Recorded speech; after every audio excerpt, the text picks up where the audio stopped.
Hello, it's Keith here, and this is lesson 5 of the Multiplatform series. We're going to be doing something slightly different today. We're going to be having a look at how to add sound and music to a game or another program we've been working on. Now, unlike the previous times, we're actually not going to learn how to do this ourselves.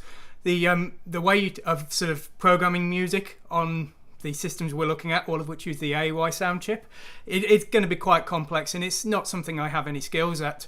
So what we're actually going to do is we're going to use something else that someone else has programmed. We're going to use this very fine program called Arkosplayer and ArkosTracker, which are free, and the source code for the player is available, so we can do whatever we want with it if we need to. And we're going to be having a look at that today, and we're going to learn how to use it. Now, Arkos is created by this gentleman called Julien. It's absolutely superb. There is a later version of it out now called ArkosTracker 2, which I believe is currently in beta. However, because I've only learned how to use ArkosTracker 1, and because I've extended the player with support for the Enterprise and the SAM Coupe via AY emulation, at this time I haven't started looking at ArkosTracker 2, so I'm not able to teach you about it at this stage, but I will quite possibly do a lesson later covering that more enhanced one if I feel it's if it's adding new things to the plate that are worth looking at. So anyway, let's have a quick look at actually what ArkosTracker sounds like and what we've got to show you today. So as always, what we're looking at today is based on my Chibi Akuma's game. So Chibi Akuma's uses ArkosTracker for the Arkosplayer for the music and for the sound effects. And it uses that same program on all three systems, the MSX, the Spectrum, and the Amstrad CPC. ArkosTracker supports all of those because on the Spectrum 128, it has the same sound chip as the MSX and the Amstrad CPC, so it makes it very easy for you. Now, the interface for ArkosTracker is what you can see here.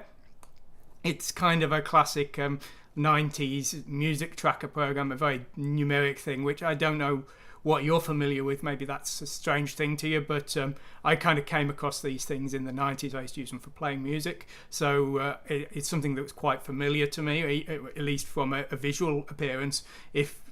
I used them in the 90s, but I only really listened to music on them. I didn't really make any, so this was the first time I made it. I have really no musical talent at all, but I was able to create something that at least people weren't running screaming when they heard, so it's obviously a very powerful piece of software, even for a beginner with really no abilities in music. So I'm not going to teach you how to use ArkosTracker to create music. We're just going to look at how to actually export music from it and how to actually get that working in our code.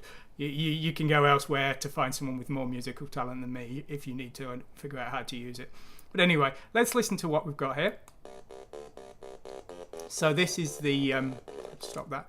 So that's the music from the main game loop of Chibi Akuma's, and we're going to be using that today. We're also going to be using a sound effects file. Now, in ArkosTracker, a sound effects file is basically just the instrument set, and then you can fire those instruments on demand. So there's a beep for when you fire in the game, and there's a whoop kind of for when you collect a pickup, and those are just different instruments. So an instrument file is just a music file with no music, if you will. Okay, so that's sort of the basics of what ArkosTracker is and what we're going to be using it for today. Now, there is a quite important thing about ArkosTracker, which you need to know. When you the files come in two sort of sections. There's the file that you open in ArkosTracker. I'm going to make all of these files available today, so you can play with my music, and it's all totally free. If you want to use my music in something else you've done or change it, go ahead, it doesn't bother me. So these AKS files are the ArkosTracker files, which you can edit, and then you have to export them to bin files, which are what are used by your assembly language code. Okay, so we've got this is game main I've got open here. So when we want to export our music for our assembly code, then that's very easy to do. All we do is we go to the file menu, select export as binary, and now what we need to do is we need to give our file a name. So I'll just save it as t.bin for now. Now this is the bit that's quite important. When you attach your music to your assembly code, either via linking it in and compiling it or loading it from disk after the program started, you need to save it to a specific destination in memory. You see, the memory address is actually encoded as part of the binary music data. So without some serious trickery, you can't change it after this export stage. So you need to know now where you're going to use it when you use it in your code. And the way I've got my today's test code, which is here, which of course you can get from my website, I've actually got this set up so that on any of these main systems, CPC, MSX, ZX Spectrum Enterprise, or Sam Coupe, on all of these systems, the address 9000 is free. So we're going to load the music into the same location on all the systems we're going to work on today. But if you were more restricted, and in some of the systems you were loading it to 9000 and some you were loading it to 4000, you would probably want to export it twice, one time specifying 4000 here and one time specifying 9000. Now there is a way of converting them once they've been exported. There's some kind of binary remapping program. I've not tried using it, but I believe it does exist, so that's another option. But the easiest one is to just make sure you export to the location you're planning to load. And just to make things clear, I've actually added the memory location to the end of the file names here, just so you can hopefully remember if you're making a mistake just before you do. If you load a 9000 memory address file and then try and play it from the 4000 memory address, you'll probably hear loads of bleeps and squawks. It just won't play. It will play nonsense. So that's just something to keep an eye out for. Now the other option you've got is this export SFX. Now if you tick it, you'll notice the file size goes down, but don't think you've just found a clever way of saving memory, because all it's done is it's only saved the instruments here. It's completely skipped all the pattern information, so you won't end up with anything that's any use to you. Okay. So that's just a very quick explanation of what ArkosTracker is and how we use it to export files. Now let's go to the top of my code here, and we'll build for the CPC. And we'll do our call to start the program. And let's put a stop to that. So there you could hear the music, and you could hear a regular beep. And the reason for that is I've actually put a little bit of program code in here to make an intermittent beep, just so so we can test the music and we can test the sound effects at the same time. Now if we were to rem these lines out here, we've just disabled the sound effect, and if we just do call and 8000 again, you can now hear that beeping has stopped. So that's why that beeping was there. That wasn't a sort of glitch in the file. Now, as well as the Amstrad CPC, we can use this in exactly the same way on the MSX.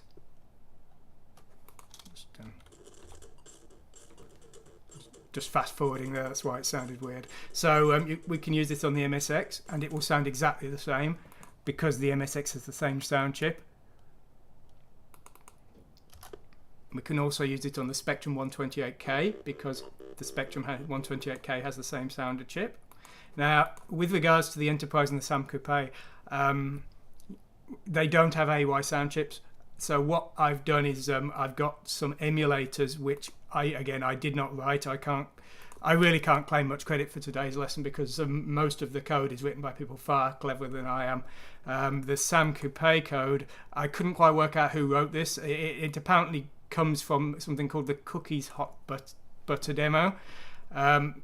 It emulates the AY sound chip and allows the Sam Coupe to play the music. The Enterprise one is copied from Simbamp, from Symboss, and let me just get the details here. It was written by a gentleman called Iston V, and then that wouldn't compile on WinApe, and a user called Gecko converted it and did a superb job. So I've basically just taken these as is, kind of screwed them to ArkosTracker, to ArkosPlayer, and that allows ArkosPlayer to work on those two extra systems. I think someone who is more clued in than me could do a better job of them. There's some pitch discrepancies. There's some pitches that they're different. So I'm going to keep working on this if I can. And if anyone has any fixes for it, just please send them over and I'll include them in the download. I'll update the download. But this is currently the best I can do. So let's have a listen. So here's the Sam Coupe version. And you can hear the pitch is different. But it is working, and it does start to sound... The drums are slightly different. It seems like very low pitch is kind of out, but it's generally fairly good. And And the important thing for me was to be able to get to a position where on all of these 5 systems I could write one music file and at least get something working later. These systems have their own Arkos-like tracker software and players that are more tuned to the hardware, but the thought of writing 3 pieces of music when I'm not very good at music to support those to support the non-AY systems was a bit daunting. So this at least gives me a bridge to get started on those systems by using the emulation, even if the sound is slightly quirky. And here's the enterprise version. Again, the pitch is quite clearly too high, but at least it does give the same effect, and it is the same code with a few additions. So anyway, that's the description of the systems, and we've now discussed how the binary works. So let's actually have a look at what we're going to be looking at today. Now, I've got 2 versions of Arkosplayer I'm going to show you. The first one is the normal version, which is what you would download if you went to the website, the ArkosTracker website, and downloaded the latest player for the CPC. And then what I've done is I've taken that, I've removed some of the functionality because memory was very, very tight when I was writing Chibi-Akumas. I've kind of cut it down to the limited functionality I needed, and then I've kind of reworked it a little bit to put the Spectrum code in. There is an official Spectrum player, but it's very slightly different to the other one, to the Amstrad one. So I've copied the Spectrum code into the normal Amstrad one so that I'm using one player for all of the different platforms. And then with the Sam Coupe, I've kind of bolted on the Sam Coupe AY emulator, and the same with the Enterprise. I've bolted on the AY emulator from the Enterprise. So now I have one build that was already slightly smaller, but now works on all of these 5 different systems in the same way. And so this is what I'm going to use for the planned Enterprise version of Chibi-Akumas. And I can't make Chibi-Akumas easily work for the Sam Coupe, but I do hope I can maybe make a game in the future for it. And so unless I have time, and unless I get to the point where I can invest time in using Arkosplayer 2, I would probably use Arkosplayer 1 for that future game if I was looking to support all 5 systems, and that AY emulation will allow me to do it.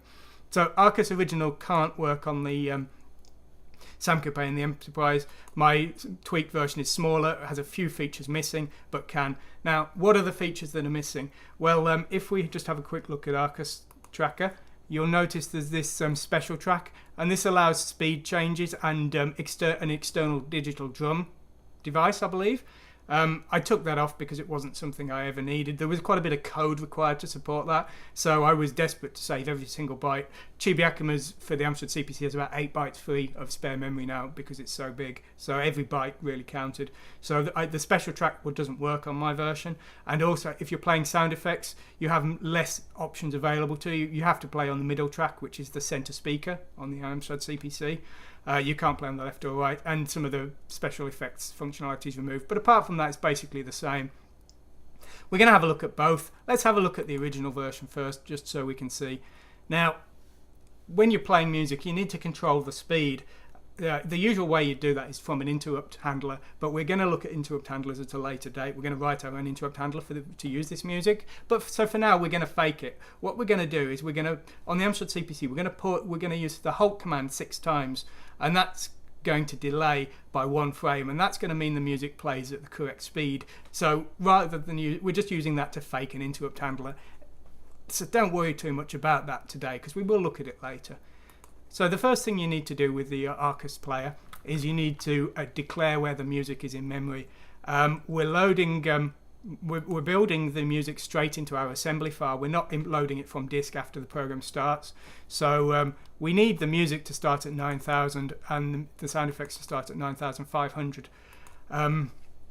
With WinApe, we can't use an origin command to define where the file is going to be imported, because that will only work if you're compiling straight to the memory of the emulator, and because things like our Spectrum are saving to disk, it causes problems. It basically the labels will redefine themselves to the new defined origin, but you need a load of zeros put in the gap in the file to make everything line up, and WinApe doesn't do that. Now Vasm, which is another assembler that I'm using and I'm hoping to start working with soon, does work correctly. What I'm showing here won't work, but the origin command will correctly reposition the labels and the data in the file so that everything works fine. But that doesn't work on WinApe. So what I'm doing is I'm defining a label called a lined block, And then what I'm essentially doing is I'm saying, well, that needs to be at 9,000 for the music to be in the right position, but we're not at 9,000 yet. So then I'm subtracting the current position from the position I want and putting a load of zeros in to make that happen. So, I mean, if you don't understand it, don't worry about it. But really, that is just saying, keep adding zeros until I'm at 9,000. And then that's doing the same, saying keep adding zeros till I get to 9,500. That's all that does, and it solves the problem of WinApe org commands not changing the file that's been exported. So that's a very easy way of solving the problem. So then we import this file into 9,000 and this into 9,500. And we've got these labels here, which could be anything for the regular ArkosTracker, but for my cut down version they do need to be what is shown on screen here, unless you edit the ArkosTracker, the modified Arkosplayer I've got.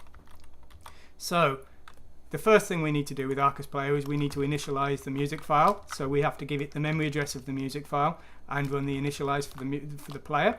And then we have to do the same for the sound effects. Now, if you think, well, I don't want to use sound effects, then you may think, well, I don't need to do that initialization, but you do, because when the player starts playing your music, it's muxing in the sound effects. So if you don't want to use sound effects and you don't want to import a sound effects file to save the memory, perfectly sensible, what you actually do is you change this. So you would load the music file, initialize it as music, and then initialize it again as sound effects. That satisfies the sound effects module and everything's fine. Now, one other thing I should say is my cut down version, as well as the limitations I've already told you about, there is some more advanced functionality which we're not going to cover today that the Arkosplayer does provide. So here's the source code of the Arkosplayer, and you should have a look at this or have a look at the website if you need to know about the more advanced functionality, but I'll just briefly cover it here. As I say, Chibi Akimas does use sound effects, but if you're really not planning on using them, you can actually disable them here, and that will remove the code that handles them and make the program smaller in that way. You also have options here relating to the shadow registers, and you can even get the entire music system running from BASIC. I'm not going to cover any of those in my lessons because I'm hoping we're now at a stage where we're not using BASIC anymore, and we're going to learn how to make our own interrupt handler, and we already, if you've followed my basic series, you already know how to handle shadow registers on the Amstrad CPC. So from the point of view of what I'm teaching you, I'm not expecting you to need that, but if you do need those kind of functions, if you are interested in that, please have a look at the source code and the ArkosTracker website, and you should be able to learn about those there. So we've now got to the state where our music and our sound effects are initialized. Then all we do is we run the play command, which updates the music and the sound, and then we pause for a little while. That's what this does. We're then initializing a sound effect. This is a little trick I've added here, just to put a delay in. These actually shouldn't be here. These are a mistake. Just ignore those. Those are from my my more cut down version. So these are the settings you need to define for the basic ArkosTracker to play a sound effect. So the channel number, the sound effect number, the volume, the note, the speed, and then the pitch. You do all of those. You do the play command here, and then the next time the music is updated, that sound effect will start to play once, and then once it's finished playing, it will stop. So that's how you do that. And that's really it. Everything else you're seeing here is just related to defining the file or the fake interrupt handler here. So there's not really much else to see. Very simple to use Arkosplayer, and that's why I really like it. It just really does the job with very few commands. Now, alternatively, here's my simpler version. So you'll notice again we've got this restart command here and this init command, which are the same. Effectively the same commands as the play init and the start, but you notice we're no longer passing a memory address in DE, and that's because it's hard coded. It automatically uses the labels down here, so that's why it's so important that you do correctly use those labels, unless you change the code. So that's the first thing. Then we use the play command in exactly the same way as before here, just remembering that the special effects channel will no longer work, and then we've got a little thing here. This is exclusive to the Enterprise. The other ArkosTracker doesn't work on the Enterprise, so that line was missing from that version. But what this does is it clears, you have to clear interrupts on the Enterprise, otherwise they keep firing. So this is telling the Enterprise, well, I've dealt with your interrupt, be quiet for a moment. Now this is the, where is it? I rimmed it out. Now these lines here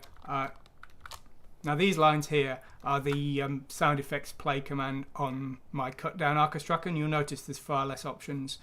All you've got is the frequency, which by default would be 70, and the sound. All of the other options that you saw here, the pitch and the note, the pitch and the speed, for example, and the channel number, they're all disabled. They're all set to default. So you've got fewer options, but I think you'll probably find that what's still available is probably enough for most cases. So there we go. That's really all it takes to get ArkosTracker working. It's amazingly simple, and it's a superb piece of software. I really can't recommend it enough. I say I've no musical talent at all, and I'm really pleased with the results. So both the tracker and the player really just to deliver everything to you. I'm just going to now briefly discuss a little bit about how the AY emulation works, and just a few sort of gotchas on it. As I said before, the sound effects aren't great. They don't quite mimic, they don't really mimic the AY emulate, the proper AY at all, and I think that's probably because I've not done as good a job of it as I should. I will try and make things better, but at the moment I'm a bit limited. Now you'll see these tables here, that these are what ArkosTracker uses to define pitches, and you can change these, and you can see I've been having a bit of an experiment trying to find some new ones that make the pitches more accurate. So you can tweak the pitches in that way to get things a little bit better, and maybe someone could figure out more accurate ones than I can, but that's sort of one thing there. Another thing to be very careful of is the Sam Coupe. The MSX version is fairly small, but the Sam Coupe version actually uses a huge AY table file, which is I think it's 8 kilobytes or something like that. It's very, very large, and it uses that to do its conversion. Now the Sam Coupe has a 256K memory. It's got a huge amount of memory, but if you're building a program and trying to compile it on all these systems in this default configuration, it's just loading into the default memory bank. So that's something to be very careful of. The Sam Coupe version, because of that huge AY table, you probably want to reconfigure this and use some bank swapping, but at the stage we're at in these tutorials, that's not possible. So that's just something to be aware of there. Now I can't teach you how these converters work, because amazing though they are, I didn't write them and I don't really understand them. The real, at a sort of really basic level, the way AY emulation works is the AY sound chip has these 14 values that it passes to the AY sound chip each time it updates the music, and they say what pitch you're going to be playing at, how the waveform's wobbling and things like that. So that's what the AY wants, and that's what ArkosTracker can produce. And then to emulate it, what you need to do is you need to pass those into the emulator, and then tell the emulator to update whatever the real sound chip that hardware has with the equivalent information. And so if we look at ArkosTracker Lite here, and so the chunk of code that I've sort of added for each system we can find very easily by just doing, we just do build search for Enterprise here.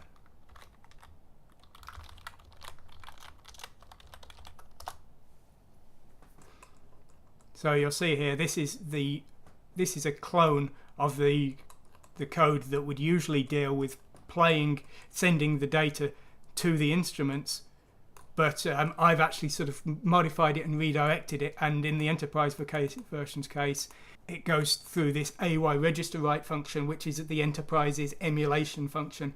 So that's at a very basic level what it takes to get an AY emulator working with ArkosTracker, and it's quite possible there's bugs in this. I've done the best job I can, but this is really outside of my comfort zone a little bit. So as I say, if anyone can do a better job, improve my code, please send it over. I'll include it in the downloads, and I'll give you credit in the website and things, because as I say, I'd really appreciate it if someone could do a better job than me. Anyway, I hope that's given you some interest, so and given some understanding of how ArkosTracker can be used in your own programs. As usual, go to my website. There's some documentation here, which is all the same kind of stuff. You can download the sources 7-zip, which will contain the Arkos and Arkos original samples. My builds of the AY emulators will be included. If anyone has improved them, they'll be better than I've told you today. And also you'll be able to get, if you look at the resource all folder, you will be able to get the not just the compiled versions, but the raw files that that you can open in ArkosTracker, and you can mess with my music, and good luck with that. And if you want to use it in your own games, go ahead. Thanks for watching today. I hope you've enjoyed it. Please follow me if you want to see more. Goodbye.